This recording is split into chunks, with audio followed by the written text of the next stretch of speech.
Mazināt administratīvo slogu, pārskatīt izglītības saturu, apzināties mācību līdzekļu un pedagogu trūkumu, rast skaidrību pirmskolas un skolas pārejas posma prasībām, ieklausīties lauku reģionu vajadzībās, domājot par izglītības nodrošinājumu tuvāk mājām. Tie ir tikai daži no jautājumiem, kas tika aktualizēti Vidzemes reģionālajā izglītības iestāžu vadītāju seminārā Madonā. Nenormāli pārslogoti visi ir. Tā panopietno.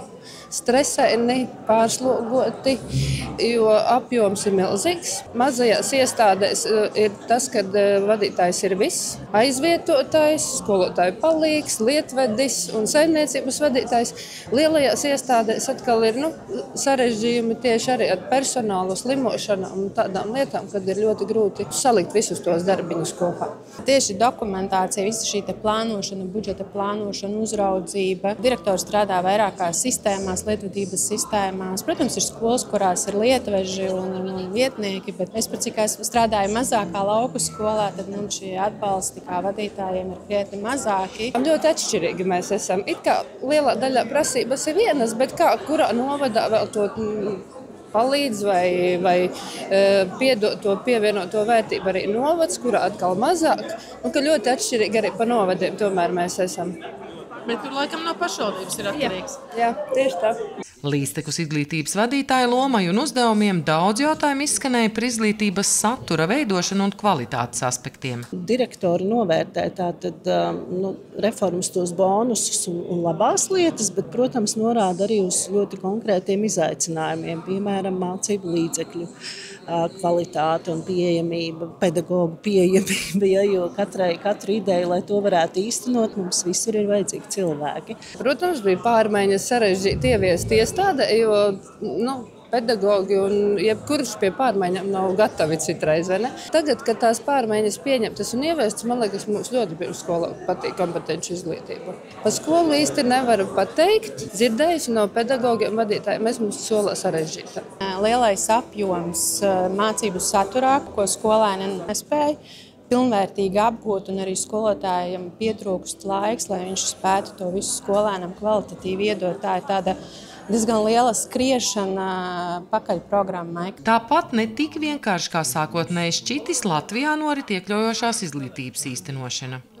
Teorija, kuru mēs visi apgūstam, kā pareizi vajadzētu iekļaujošu izglītību ieviest dzīvē, ņemot vērā katra bērna individuālās vajadzības, ir ļoti laba un pareiza. Diemžēl, lai to Latvijā izdarītu, tam atkal ir nepieciešami lielāki resursi.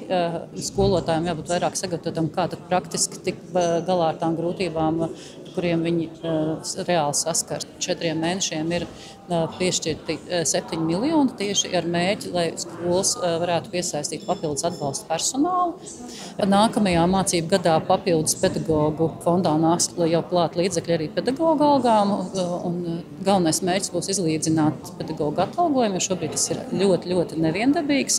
Kausera ministre, šādas sarunas reģionos dod iespēju klātienē dzirdēt praktisko darbu veicēju viedokļus, saprast viņu pieredzi un vajadzības. Mēs diskutējam par pieejamības skolas principiem, par mazākiem bērnu skaitiem klasēs, kas mūsuprāt ir objektīvi.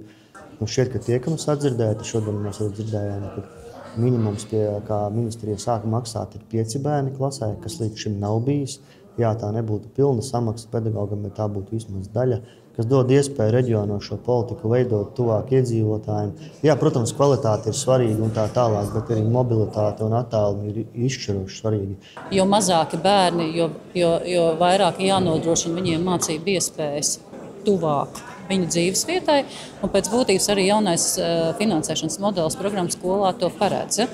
Bet mums ir ļoti nopietni jādomā par to brīdi, kad veidojam vidusskolas, jo mums ir nepieciešams stiprs vidusskolas, kur tiešām ir labi pedagogi visos priekšmetos, laba materiāla tehniskā bāze, mācību līdzekļi, laboratorijas. Jāapzinās to, ka Latvijā šobrīd resursi ir ierobežoti, un vidusskolas posmā mums tomēr ir jārīkojas gudri. Jāpiebilst, ka šis ir tikai neliels ieskats diskusijās izskanējušajās aktualitātēs, un kā atzīst klātesošie, šādas tikšanās būtu nepieciešamas vismaz reizi gadā. Sākotnēji varbūt skatījos mazliet tā skeptiski un likās, par ko par ko gan mēs varētu vēl parunāties, tad man šis bija ļoti vērtīgi, jo tiešām tās idejas ģenerējās un viens pasaka vienu teikumu, otrs var papildināt, un tā pieredze, kas katrā pašvaldībā ir, viņa tiešām ir bagātinoša.